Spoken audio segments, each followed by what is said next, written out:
자, 천민입니다. 뭐라고요? 천민.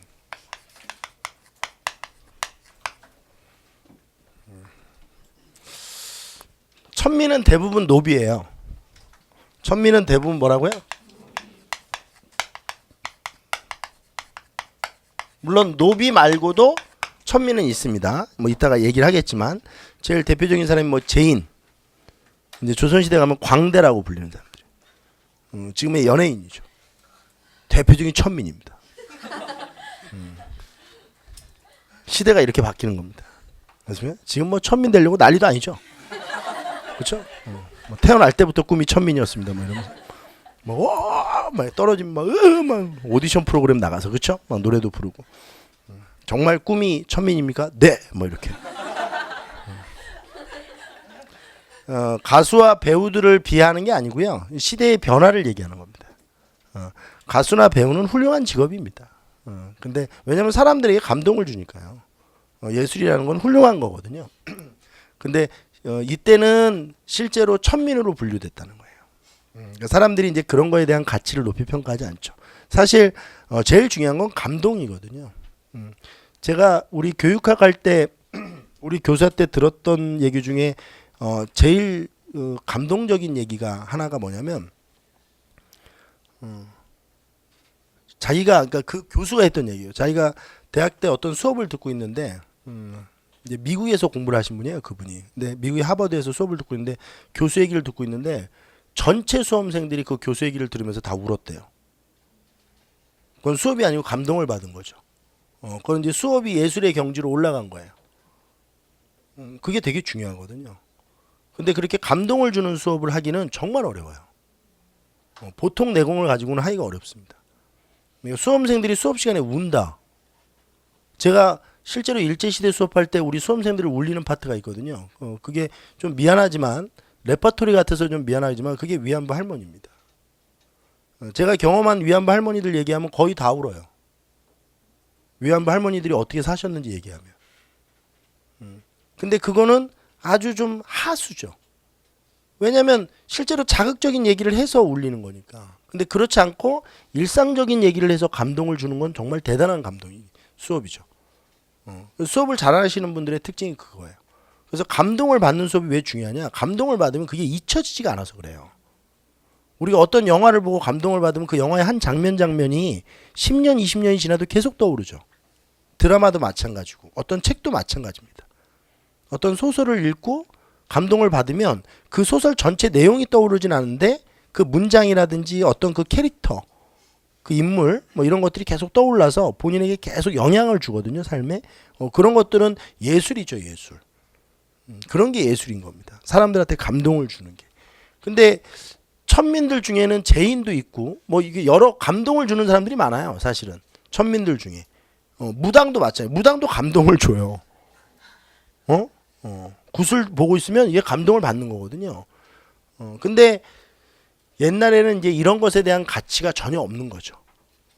그리고 일단 대부분은 노비인데요. 일단 노비서부터 한번 해결을 해보죠. 이 노자가 비자가 달라요. 이게 노자는 남자 종을 얘기해요. 그래서 남종노, 여종비 이렇게 부르거든요. 이거는 남자 종을 얘기하는 남종. 이거는 뭐를 얘기해요? 여종을 얘기하는데, 근데 우리가 남자 종을 노, 여자 종을 비 이렇게 부르진 않는다는 거예요. 그냥 노비 이렇게 부르지. 이런 것도 말 그대로 음이죠, 그냥. 그러니까 우리가 뭐 남자 종을 노, 여자 종을 비 이렇게 부르지 않죠. 그냥 남자 종을 봐도 노비, 여자 종을 봐도 노비 이렇게 부르죠. 자, 일단 의미는 이렇다는 겁니다. 일단 노비를 좀 보는데.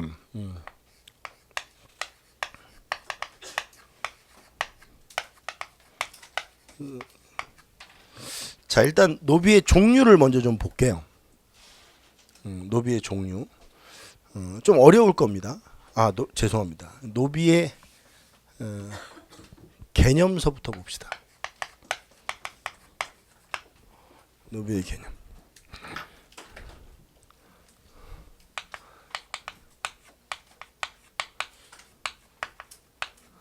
일단 비자유민이에요. 그러니까 자유가 없습니다. 그러니까 누군가에게 몸이 예속돼 있는 거거든요. 신분 예속 관계라고 하는데, 그러니까 자신의 몸뚱아리가 다른 사람 겁니다. 그러니까 자기 게 아니고. 그게 노비의 특징인데, 이 비자유민인데 여기서 또 나눠놓은 특징이, 이 노비는 매매, 상속, 증여의 대상이 돼요. 그러니까 노비는 사고 팔 수 있습니다. 그러니까 인신매매죠.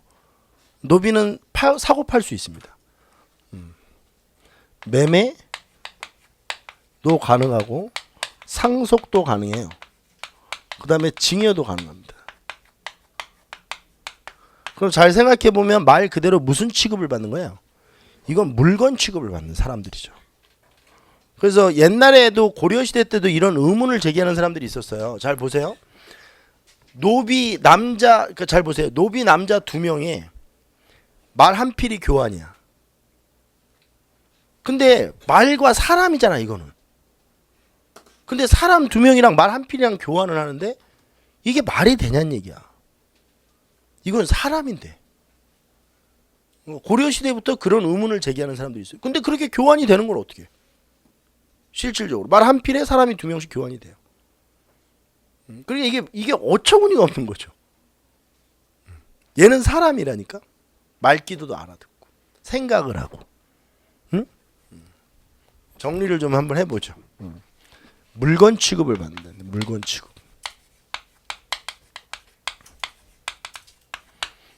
자, 그리고 두 번째 볼게요. 노비의 종류를 좀 보는데, 이 노비의 종류는 좀 양이 많아서 여기다 지우고 여기다 좀 해보죠. 부족할 것 같아서요.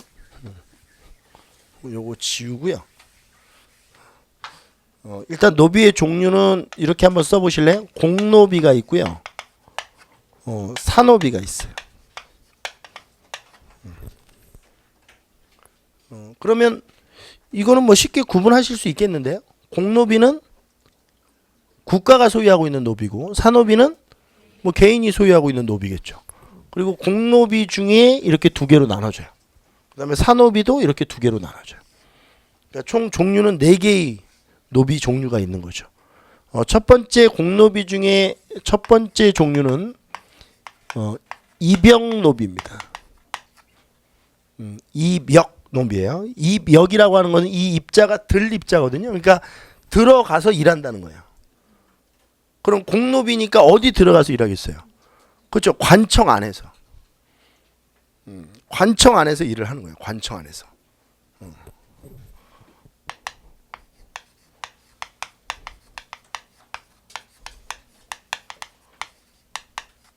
관청에서 자벽을 담당합니다. 이 노비들을 뭐라고 하냐면 관노비라고도 불러요. 이 관청 노비죠. 말 그대로 관청 노비들. 근데 이 관청 자벽에 종사하는 이 노비들은 아주 특징이 있는데요. 이 사람들이 급료를 받아요. 그 노비에게는 원래 월급을 주지 않거든요. 근데 이 사람들은 급료를 받습니다. 근데 이 급료가 뭐 모아서 뭘 어떻게 해볼 수 있는 돈은 아니고요. 그냥 밥 사 먹을 수 있는 돈이에요. 왜냐면 여기는 식사 제공이 안 돼요, 얘네들이. 그러니까 결국 좋은 게 아니죠, 이 급료가. 다른 노비들은 식사 제공이 돼요.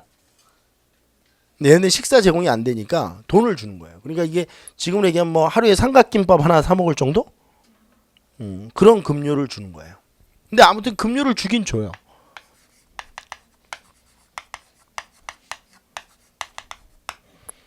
그 다음에 또 특이한 게 있는데요. 60세 이상이면 역을 면제받아요. 그러니까 일을 안 해도 됩니다. 그러니까 이걸 정로제라고 해요. 우리 지금으로 얘기하면 정년 같은 거예요. 정년. 정년이 있는 거죠. 정년퇴직이. 이게 정로제라고 해서 60세 이상이 되면 어떻게 된다고요? 역을 면제받는 거예요. 이제 안 해도 된다는 거예요. 일을. 누가 60세까지 살까요? 아무도 못 살아요. 알겠어요? 지금으로 생각하면 안 되죠. 이때 당시 그러니까 남성 평균 수명이 45세 전후거든요. 고려 시대 때 보면. 제 나이 정도 되면 뭐 벌써 죽었죠. 그럼 우리 윤정우 선생님은 어떻게 되는 거야? 아무튼.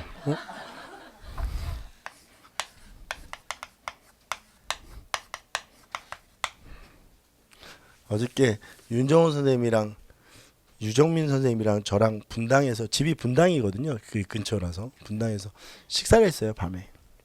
그러면서 이런저런 얘기를 했죠. 여러분들 얘기도 하고. 아니, 참 좋다 그랬어요. 다들 참 좋다. 그러니까 열심히 수업하고 싶다. 눈을 보고 있으면. 지금 제가 수업하고 있는 반이 둘, 셋, 넷, 다섯, 여섯, 일곱, 여덟 반 정도 되거든요. 근데 수업 태도는 여러분들이 제일 좋아요. 정말로. 전혀 힘이 안 들어요. 여러분들 수업하면. 놀다 가는 것 같아요. 실제로 넌 놀아. 이거 안 되면. 진짜 놀다 가는 것 같아요.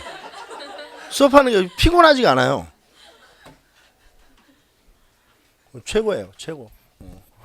근데 요게 이제 기본 심화로 이어져야 될 텐데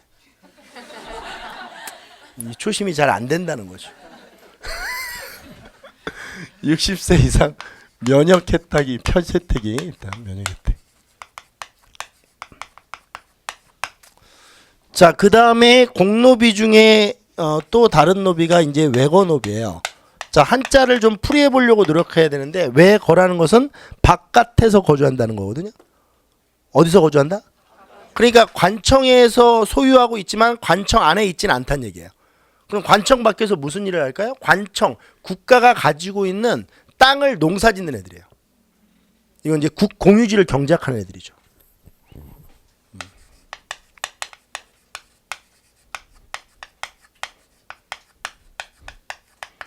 그리고 이제 경작을 하면 이제 생산량이 있을 거 아닙니까? 그 생산량의 일정 정도 정해진 비율을 이제 그 소속된 자기 관청에 바치는 거예요.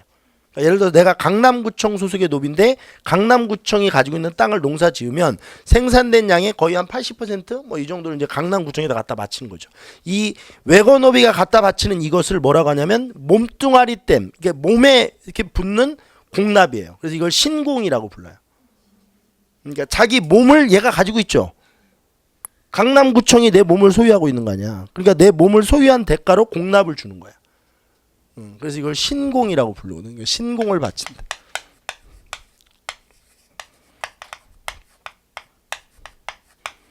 이게 몸신자예요. 자기 소유하고 있는 관청, 관청에게 바치는 관청에.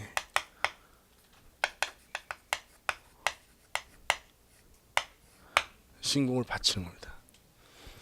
자, 그 다음에 산노비가 있는데요. 우리가 산노비는 우리가 노비를 아예 배우기 전에, 그러니까 우리가 국사를 배우기 전에 노비라는 개념 자체를 배우기 전에 그냥 일반적이고 통상적으로 생각하는 그 노비라는 개념 있죠. 그 노비가 바로 다 이 노비예요. 그게 뭐냐면 솔거노비라고 해서 주인 집에서 같이 살면서 주인 집 허드렛 일을 해주는 사람들. 우리는 이 노비들을 일반적으로 노비라고 생각하거든요. 이 솔자가 거느릴 솔자예요. 그러니까 상전과 같이 산다는 의미거든요. 그러니까 솔거노비. 우리 식솔이 몇 명이냐 이런 얘기할 때 그 솔자를 쓰는 거예요. 내가 먹여 살리는 사람들이 몇 명이냐, 부양 가족이 몇 명이냐 이 얘기죠. 솔거노비. 이 솔거노비는 상전의 집에 함께 거주하면서 상전과 함께 거주한다. 그러니까 자기 주인과 함께 거주한다.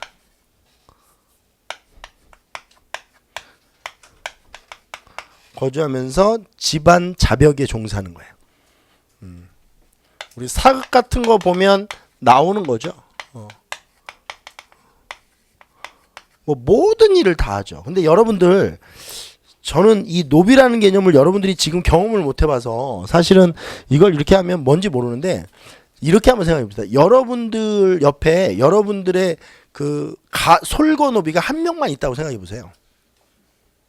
각자 한 명씩 솔거노비가 있다고 생각해. 삶이 얼마나 퀄리티가 높아지겠습니까? 그렇잖아요? 야, 배고파. 그럼 밥 해줄 거 아니야. 밥 먹고. 응? 야, 뭐 사와. 뭐 해와. 뭐 해와.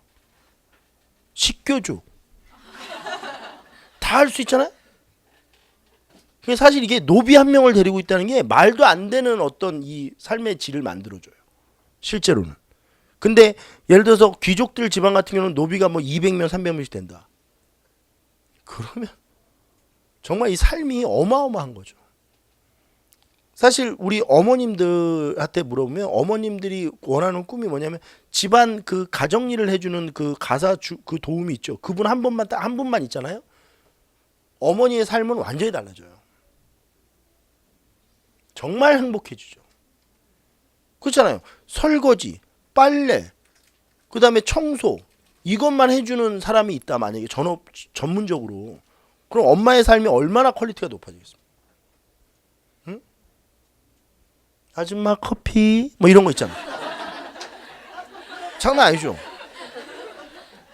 아니 제가 이 얘기를 왜 하냐면 노비가 있는데 뭐 어쩌라고 이렇게 생각하면 안 되고 이게 생활 속에 투영을 한번 시켜보라는 얘기야. 그러니까 한 명의 노비만 있어도 엄청난 거거든요, 사실. 지금도 말도 안 되지만 지금 만약에 우리 집에 한 명의 노비가 있다. 내가 이렇게 안 살아요. 왜냐면 아침에 올 때 만약에 자가용 운전하는데 걔한테 운전을 시키겠죠. 그럼 난 자고. 얼마나 편하겠습니까? 모든 일이. 그리고 나 여기서 학원 강의하고 있을 때 너 빨리 가서 집안일 해. 또 가서 집안일 도와주고. 그럼 나 퇴근할 때 되면 또 일로 오고. 걔는 지하철 타고. 그럼 내 승용차 몰고 또 이렇게 하고. 난 자고. 그럼 난 일어나서 밥 먹고 이것만 하면 되네? 그렇죠? 네, 그럼 죽겠다 운동 부족으로. 그렇지? 아무튼 이렇게 집안의 자벽을 담당하는 노비가 있다는 건 어마어마한 거다. 그리고 또 하나는 이제 산업인데 이게 외거노비거든요. 이 외거노비는 말 그대로 바깥에서 거주하는 거니까 그러니까 상전이 가지고 있는 땅을 농사짓는 거예요. 주인 땅을 농사짓는 거죠. 그러니까 얘도 농사짓는 노비고 얘도 농사짓는 거예요. 그러니까 일반적으로 보면 일반 농민과 구분이 돼요, 안 돼요? 안 되죠. 그러니까 외거노비와 농민은 구분이 안 돼요. 농사짓고 살고 있는 거예요, 자유롭게. 외거노비는 상전의 토지를 농사짓는 거예요. 상전의 땅을 경작하는 거죠.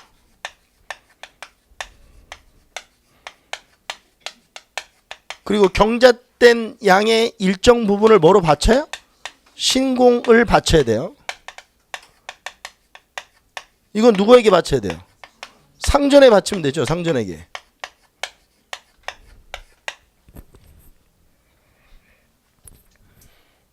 자, 그러면 이런 것도 한번 해볼까요? 이 두 개를 구분을 한번 해봅시다. 이 두 개의 노비들의 삶이 어떨까요? 같을까요?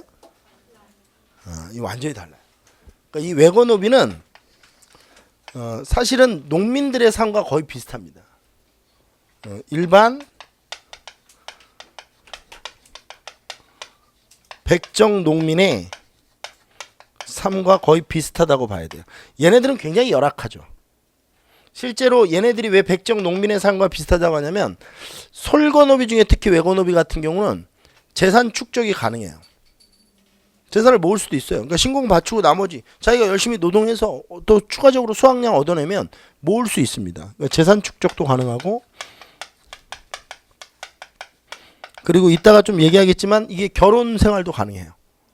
자유 결혼도. 그러니까 예를 들어 농사 짓고 있는데 신분이 달라. 뭐 예를 들어서 농민의 여자야. 농민인데 근데 둘이 뭐 그쵸? 눈 맞을 수 있는 거 아니야? 그죠? 뭐 농사 짓다가 뭐 이래가지고 그쵸? 이렇게 맞으면 하는 거지 뭐. 결혼도 가능하고.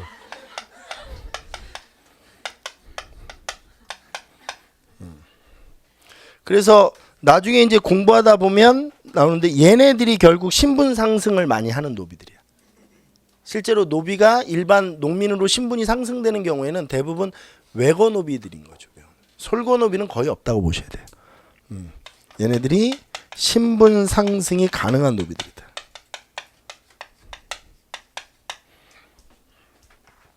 시험에 굉장히 잘 나오는 것들입니다. 자, 그 다음에 계속 이어서 가볼게요. 자, 우리 세 번째. 이 노비와 관련된 법률들이 있어요. 법률.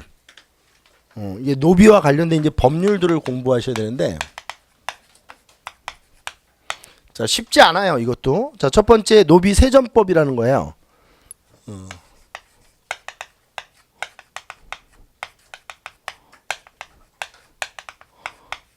이건 태조가 만들거든요.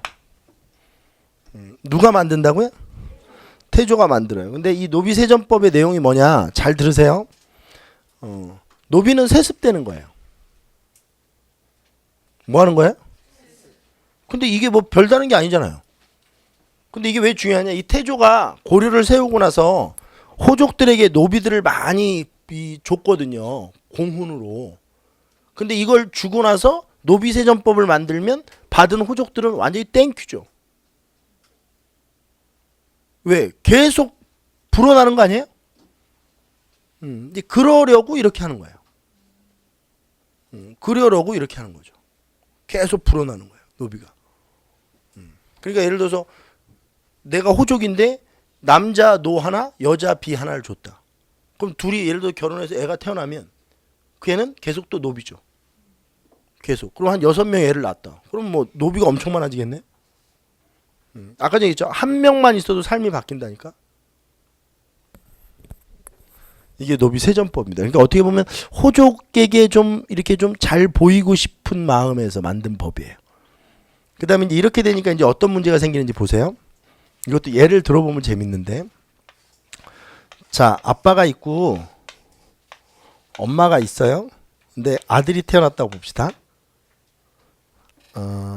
자, 이런 경우에 아빠가 노예요. 근데 이걸 이제 동색혼이라고 해서 원래 처음에는 같은 신분 내에서만 혼인이 돼요. 그러니까 노는 비랑만 혼인할 수 있어요. 일반 농민과는 혼인이 안 돼요. 근데 이게 나중에 이제 이 외고노비들이 이런 걸 깨죠. 시간이 지나면서. 왜냐면 아까 얘기했지만 뭐 이렇게 하면 방법이 없거든요. 그러니까 눈이란 눈 맞는 게 그게 무슨 이게 예상해서 맞는 게 아니거든요. 난 쟤랑 눈을 맞출 거야 이렇게 해서 맞춰지는 것도 아니에요. 그냥 어떤 순간에 그냥 벼락 맞듯이 오는 거니까 그게 통제가 안 되죠. 그러니까 좋은 걸 어떻게 해? 그렇잖아요. 사람이 사람 좋아하는 데는 방법이 없어요. 응? 그럼 정리해보면 이게 처음에는 노가 있으면 비가 있어. 그럼 이제 애가 태어나면 아들이 태어났어. 그럼 이 아들은 소생 노비인데 이게 아들은 무조건 신분이 노야. 아들이니까. 근데 문제는 이 아들을 누가 갖냐는 거야. 이게 문제가 생기죠 또. 이걸 누군가가 소유해야 될 거 아니에요. 근데 이 노의 주인과 비의 주인이 달라. 그럼 이거 골치 아픈 거야 이게. 근데 이게 아주 중요한 재산이니까요. 싸움이 많이 일어나겠죠. 네 거냐 내 거냐에 대해서. 엄마 주인이 갖는 거예요. 왜냐면 이렇게 되면 이 주인이 가지면 이게 무슨 유전자 검사 이런 것도 없잖아요. 그러니까 이 논란이 더 커지죠. 근데 엄마가 누군지는 논란할 게 없잖아요. 애를 낳은 사람이 엄마니까. 그래서 아빠가 누구냐 이걸 추적할 필요 없죠. 그래서 천자수모법이라는 게 만들어져요. 그러니까 이걸 그대로 해석하면 천민의 자식은 누가 소유하는 거야? 그 수모, 엄마를 따라가는 거예요. 그러니까 엄마 주인이 소유하는 겁니다.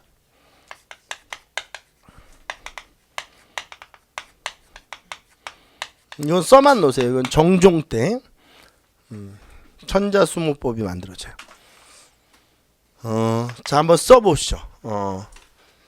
우리가 소생노비라고 할까요? 소생노비는 태어난 노비. 태어난 노비는 그러니까 엄마나 아빠가 노비인 경우에 태어난 노비는 무조건 엄마 주인이 갖는 거예요. 소생 노비는 엄마 주인이 소유하는 것. 이걸 천자수모법이라고 합니다. 무슨 수모법? 별거 아닌데요. 다음 주에 데일리 테스트 이렇게 위클리 테스트 풀어보잖아요. 그러면 이게 별게 아닌 게 아니라는 걸 알게 돼요. 그러니까 우리가 국사 이러면 제가 얘기했잖아요. 막 정치사 뭐 이런 거에서 막 판가름 날 것 같잖아요. 근데 기본반 딱 들어오잖아요. 정치사는 누구나 쉽게 이해돼요. 근데 이런 데서 날아가는 거야 다 이런 데서 막 천자수모법 이런 거 개념 파악이 안 돼서 날아가는 거. 아주 이게 차질구리한 것들. 그 다음에 이제 시간이 한참 지났어요. 아까 전에 얘기인데 원래는 이제 동색혼이라고 해서 아빠가 노면 엄마가 비인 경우에만 이렇게 혼인이 되거든요. 근데 시간이 지나면 외고노비들 같은 경우는 일반 농민의 여성과도 결혼을 하는 거야. 그러니까 아빠는 논데 엄마가 일반 농민인 거죠. 이럴 경우에 또 자식은 신분이 어떻게 결정돼야 되느냐. 이게 문제인 거예요. 이것도 문제죠. 이걸 일천즉천이라고 해요. 뭐냐면 부모 양쪽에 한 명만 천민이잖아요. 태어난 자식은 무조건 천민이에요. 그러니까 아빠가 천민이든 엄마가 천민이든 둘 중에 하나가 천민이면 태어난 자식은 무조건 천민이에요. 이거는 왜 만들었을까요? 이거 충렬왕 때 만드는데 이거를 마지막에 고려 말에 만들거든요. 이거 왜 만드는 거냐면 이렇게 되면 노비수를 계속 늘릴 수 있어요. 이게 어떻게 보면 귀족들 입장에서 보면 재산 증식 방법이죠. 양쪽에 한 명만 하면 애는 무조건 그냥 천민인 거야. 일천즉천.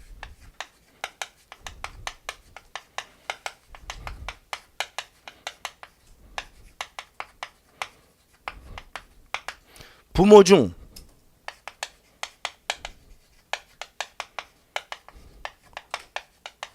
한쪽이 천민이면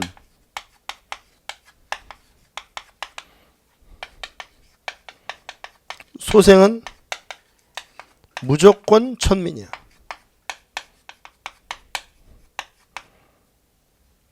그럼 일천즉천 예를 한번 들어볼게요. 이거 나중에 필요하니까 자 한번 보세요.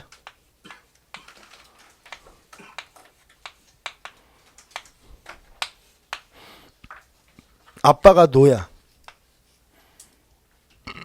엄마가 농민이에요. 그럼 얘는 신분이 뭐라는 거야? 노라니까 노. 아빠가 농민이야. 엄마가 비야. 신분이 뭐야? 그죠? 노라니까요, 노. 아빠가 노야. 엄마가 비야. 얘는 뭐 퍼펙트 노죠. 빠져나갈 수 없는 노입니다. 자, 근데 이제 이거랑 연결시켜 볼게요. 시험 문제 어떻게 나오는지 보세요. 자, 케이스 1. 이 노는 누구 소유예요? 엄마 주인이 어디 있어? 그럼 엄마가 가죠? 농민이 자기 아들을 노로 가죠? 지가 낳고 지가 노비로 막 부려? 말도 안 되죠. 그럼 이 노는 누구 소유겠어요? 이 아빠 주인이 가져가는 거예요. 그렇죠? 두 번째 케이스. 이거는 엄마 주인이 가져가겠죠. 세 번째 케이스는 엄마 주인이 가져간다니까? 자, 그러면 잘 보세요. 케이스 1 봅시다. 케이스 1. 실제로 이제 이게 문제가 되는데 이럴 경우에 애가 태어나면 이 엄마가 얘를 호락호락 이 집에 보내겠습니까? 그럼 어떻게 하면 안 보낼 수 있어요? 그렇죠. 아빠가 얘가 아니라고 우기는 거야. 이러면 이제 노비 소송이 걸려. 그래서 조선 초기 때는 노비 소송을 전담으로 처리하는 장례원이라는 사법기관이 만들어질 정도로 소송이 하도 많이 걸리니까. 근데 이런 경우에는 근데 그 일리가 있죠. 세상에 어떤 여자가 자기가 낳은 아들을 노비로 만들고 싶겠어요. 그러니까 아니라고 하는 거죠. 저 사람이 아빠가 아니다. 그리고 또 아빠일 때 가서도 모종의 얘기를 했겠죠. 애 낳으면 네 애 아니라고 해. 병신아. 그럼 또 아빠는 그래 알았어 이럴 거 아니야. 아니 그러지 않겠어? 아니 아빠는 또 자기 자식을 노로 만들고 싶겠어? 아니 그잖아요. 그런데 이게 또 이상한 게 있지. 이 주인은 자기가 보던 것도 있고 그잖아. 뭐 둘이 이렇게 지나가면서 이런 것도 몇 번 봤고. 근데 애가 태어났는데 아빠가 얘가 아니래. 이게 말이 되냔 말이야. 이 주인 입장에서 보면 이게 굉장히 중요한 재산인데.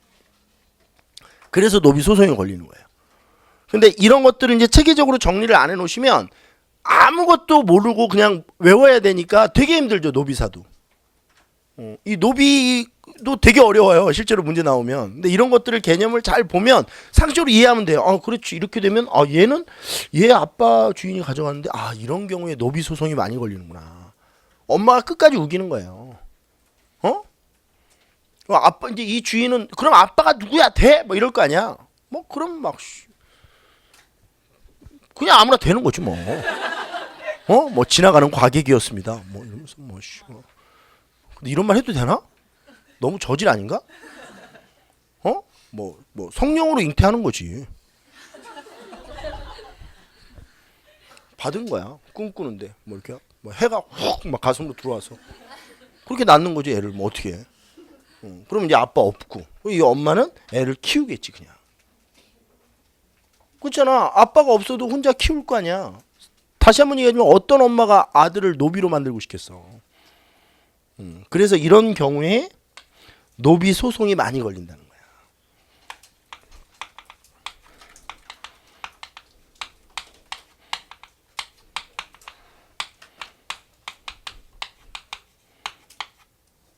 근데 결국 이 아빠 주인이 거의 다 이겨요. 근데 왜냐면 다 사법부는 예나 지금이나 다 있는 새끼 편이에요. 자, 요렇게 해서 고려시대, 자 보세요. 고려시대 신분제도를 이제 다 끝냈어요. 고려시대 노비 말고 천민.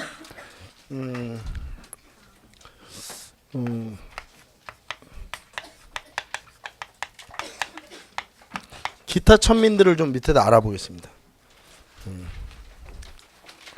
자, 첫 번째 우리 아까 전에 지금 방금 전에 오는데 수험생이 질문하셔. 그러면 고려시대 때 도살업자, 그러니까 우리가 백정이라고 알고 있는 사람들이 있거든요. 그 사람들이 굉장히 천한 대우를 받는데, 왜냐하면 고려는 불교 국가예요. 불교에서 가장 금지하는 게 뭔지 알아요? 근데 도살업자는 살생을 업으로 하는 사람들이죠. 그러니까 이 불교 국가인 고려에서 굉장히 천시받거든요. 이 사람들을 우리가 화척이라고 해. 화척, 도살업자. 뭐라 한다고요? 도살업자입니다. 도살업자.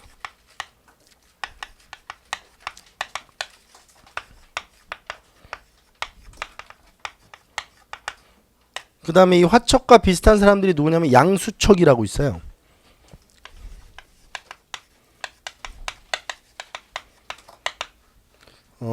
이 사람들은 그 강변이나 이런 데 살면서 이 도살업자가 그러니까 도살업자가 이게 죽이잖아요. 가축을. 그럼 그 가죽을 받아다가 뭐 가죽의 버들고리를 만들거나, 그러니까 지금 얘기하면 이제 가죽으로 뭘 만드는 거야. 그다음에 뭐 그 도자기 같은 것도 만들고 뭐 이런 사람들이거든요. 그 수공업 제품 뭐 이런 걸 생산하는 사람들이에요.